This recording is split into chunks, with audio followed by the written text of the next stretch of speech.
کجا داری میری؟ با شاهین قرار دارم.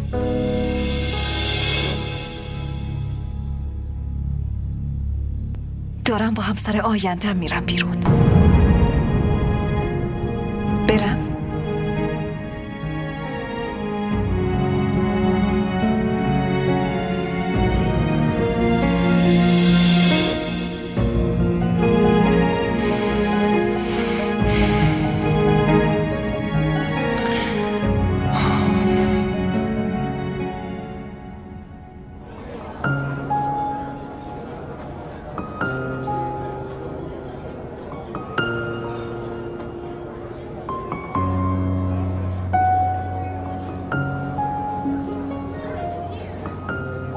بفرمایید.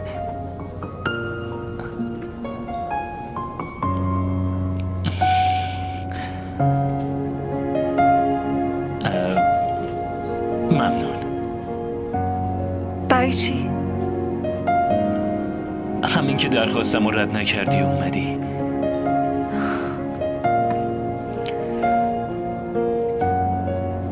شما واقعا زیبایی. خیلی خیلی زیبا.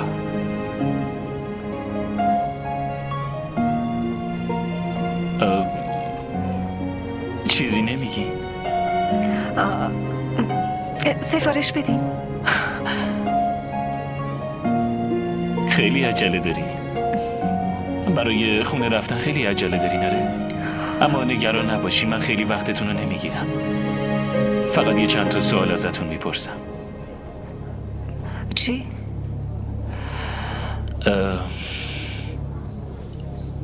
شما واقعا از من خوشتون اومده؟ یعنی برای ازدواج با من فشاری روتون نیست؟ نمیدونم ولی همچین احساسی دارم. نه، همچین چیزی نیست. این عالیه. یه سوال دیگه هم ازتون بپرسم. چی؟ اگه دوباره بهتون زنگ بزنم منو دعوا نمی‌کنی؟ منظورم اینه اون شماره اشتباه.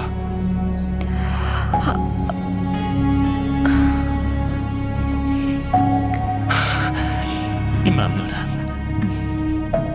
الان دیگه وقت سفارشه. بیا. بده به خانم.